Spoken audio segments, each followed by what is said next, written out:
Students, subject Hindi, chapter number 19, महाकवि कालिदास।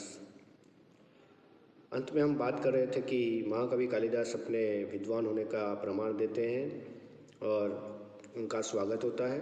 हम आगे बढ़ते हैं।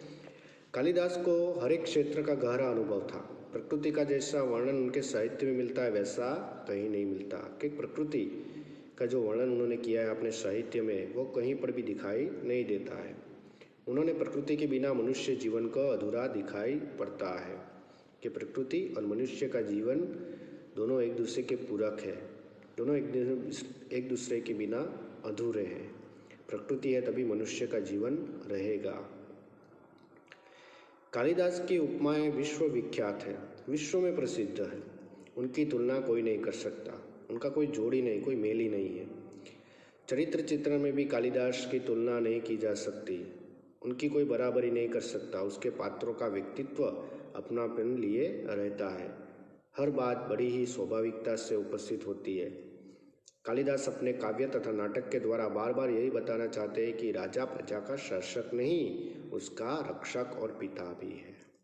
तो कालिदास की रचनाओं में जो एक प्रकार का चरित्र चित्रण का भाव, एक अपनापन और व्यक्तित्व से जो भी सारी बातें एक स्वाभाविक रूप में वो बता जाते हैं उनके काव्य और नाटकों में, वो बार बार ये बताता है कि एक राजा वो प्रजा के लिए एक रक्षक और पिता के समान होता है, शासक के रूप में नहीं। उन दिनों समाज में नारी का क्या स्थान था, इस बात का भी पता भी हमें कवि कालिदास की रचनाओं से मिलता है कि उस समय में नारी का स्थान कैसा था। वो उनके लेख के द्वारा और उनकी रचनाओं के द्वारा हमें मिल जाता है। समाज में नारी को सम्मान और श्रद्धा की दृष्टि से देखा जाता था और उसे नृत्य, संगीत, चित्रकला आदि भी शिक्षा दी जाती थी। तो स्त्रियों को शिक्षा देना वो आज के समय से नहीं है, बल्कि पहले से ही चली आ रही है। उस समय भी स्त्रियों का स्थान एक उच्च रूप में था। उनको संगीत, शास्त्र सभी में उनको शिक्षा दी जाती थी। अब हम आते हैं महाकवि कालिदास के जो 7 प्रमुख ग्रंथ हैं उनके बारे में। परीक्षा में आपको पूछा जाता है इन 7 ग्रंथों के नाम, तो वो आपको याद रखने हैं। उनमें से पहला ग्रंथ है ऋतुसंहार। ये कालिदास का एक उत्तम काव्य है और इसमें कालिदास ने अपनी सूक्ष्म दृष्टि का परिचय दिया है। ऋतुओं का जो वर्णन है, प्रकृति का जो सुंदर चित्रण है, इस काव्य में किया गया है और उतना ही कालिदास के अन्य ग्रंथों में नहीं है। तो ऋतुसंहार जो ऋतुओं का पूरा चक्र है उसके बारे में कालिदास ने इस ग्रंथ में उसका वर्णन किया है। यहाँ पर शॉर्ट में ही दिया है, लेकिन हम ऋतुसंहार के ग्रंथ को पढ़े तो वो बहुत बड़ा है। अब दूसरा उनका ग्रंथ है मालविकाग्निमित्र, जिसमें ये कालिदास का दूसरा ग्रंथ है और एक पहला नाटक है। इसमें 5 अंक है, जिसमें विदिशा के राजा अग्निमित्र और विदर्भ की राजकुमारी मालविका, उनकी प्रेम गाथा का वर्णन किया गया है। जिसमें जो विदिशा के राजा अग्निमित्र और विदर्भ की राजकुमारी की जो प्रेम कहानी है उसी को मिलाकर जो प्रेम कथा बनाएगी उसमें मालविकाग्निमित्र यह शीर्षक दिया गया है। तीसरा ग्रंथ है विक्रमोर्वश्यम, जो कालिदास का दूसरा नाटक है और उसमें 5 अंक है, जिसमें महाराजा पुरुवा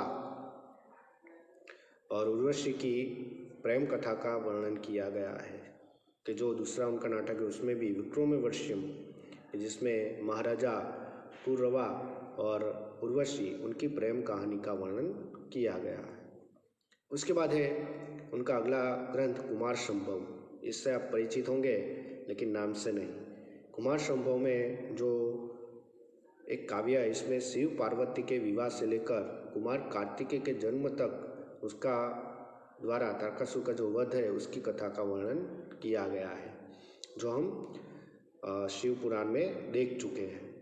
उसी का पूरा वर्णन उन्होंने किया है कि शिव पार्वती का विवाह, उसके बाद किस तरह से कामदेव को भस्म करना, फिर कार्तिकेय का जन्म और फिर तारकासुर का वध, ये सारी कथा उसमें वर्णित है। उसके बाद है मेघदूत। ये कालिदास का 5वां ग्रंथ है और ये खंड काव्य भी है। और इसके शुरू में कालिदास ने बादल को दूत बनाकर कुबेर की नगरी अलकापुरी तक का मार्ग बताया है। और इसके उत्तर में यक्ष ने अपनी विरहणी प्रिया को पहचानने के लिए यह मेघ को बताया है और अपना संदेश दिया है। इस काव्य में वर्षा काल और विरह का खूब वर्णन लिखा है। इसमें भारत के भूगोल की अच्छी जानकारी दी गई है। तो जो मेघदूत है उसमें जिस प्रकार की कहानी कि अलकापुरी के जो राजा नगरी कुबेर की नगरी है उसमें कालिदास यक्ष की विरहणी जो प्रिया है कि यक्ष राजा की विरहणी उसकी याद में खोई हुई जो उनकी प्रेमिका प्रिया है उनको संदेश देते हुए मेघ को भेजा है।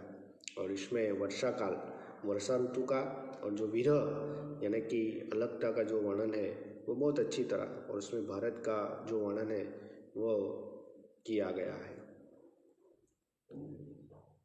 अंत में है रघुवंश। यह एक महाकाव्य है। रघुवंश का नाम आते ही आपको पता चलता है कि राम और लक्ष्मण जो अयोध्या उनका पूरा वर्णन। लेकिन यहाँ पे महाकवि कालिदास ने रघुवंश की कथा कहने से पहले कह दिया कि सूर्य से उत्पन्न होने वाला वंश यानी कि रघुवंश कहा तो मोटी बुद्धि वाला। मैं तिनकों से बनी छोटी सी नाव लेकर अपार समुद्र को पार करने की बात सोच रहा हूँ। सूर्यवंश के दिलीप से लेकर कुश और उनके उत्तराधिकारियों तक की कथा रघुवंश में है। सूर्यवंश के जो दिलीप राजा हुए थे वहाँ से लेकर अंत में कुश और उनके जो उत्तराधिकारी थे जो अन्य राजाएं हुए वहाँ तक की कथा इस रघुवंश में महाकवि कालिदास ने बताई है कि दिलीप राजा का जो वर्णन किया गया उसके बाद कौन आया किस प्रकार और अंत में वहाँ तक रघुवंश इस महाकाव्य में उनका वर्णन किया गया है। और अंत 7वां महाकवि कालिदास का सर्वोत्कृष्ट ग्रंथ है अभिज्ञान शाकुंतलम। यह उनका तीसरा नाटक है और इसमें 7 अंक हैं।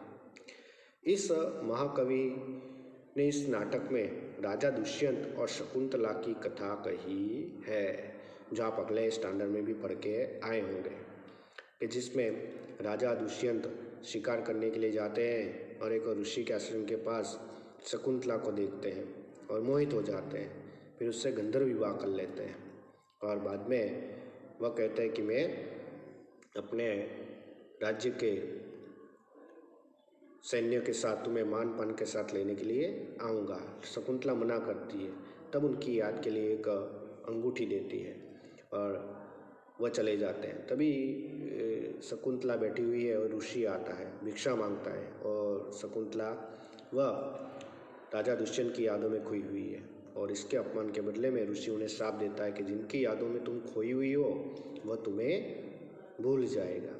और वह पानी बनने जाती है और उनकी अंगूठी वह खो जाती है और वो भूल जाते हैं। कई वर्ष हो जाते हैं और फिर जब उनका पुत्र भरत वह बड़ा हो जाता है 5 या 6 वर्ष का हो जाता है तभी वापस राजा दुष्यंत वहाँ शिकार करने के लिए आते हैं और फिर उन्हें देखकर उन्हें धीरे धीरे सब कुछ याद आने लगता है। तो ये अभिज्ञान शाकुंतलम का पूरा ये जो नाट्य है जो 7 अंकों में विभाजित है वो बताया गया है और 7वीं 8वीं कक्षा में ये अभिज्ञान शाकुंतलम का वर्णन भी किया गया है जो आप पढ़ चुके हैं। तो इस तरह से महाकवि कालिदास आज भी हमारे संस्कृत साहित्य में अमर है कि हिंदी से लेकर जो संस्कृत साहित्य है उसमें महाकवि कालिदास का नाम बहुत ही आदर और मान से लिया जाता है और उनकी रचनाओं में तत्कालीन साहित्य शासन और राजनीति समाज जन विश्वास भूगोल ललित कला स्थापत्य इन सभी की एक प्रकार की झलक मिलती है। तो स्टूडेंट्स इस गद्य के द्वारा हमने महान संस्कृत साहित्य के महाकवि कालिदास का परिचय प्राप्त किया है। फिर से एक बार आप अपनी जो टेक्स्ट बुक है उसमें दिए गए इस गद्य को पढ़ें ताकि आपको भी थोड़ा बहुत ज़्यादा जानकारी प्राप्त होगी और इसके जो प्रश्न आपको दिए जाएंगे वो आपको अपनी नोटबुक में लिखकर बस उसका पठन करना है।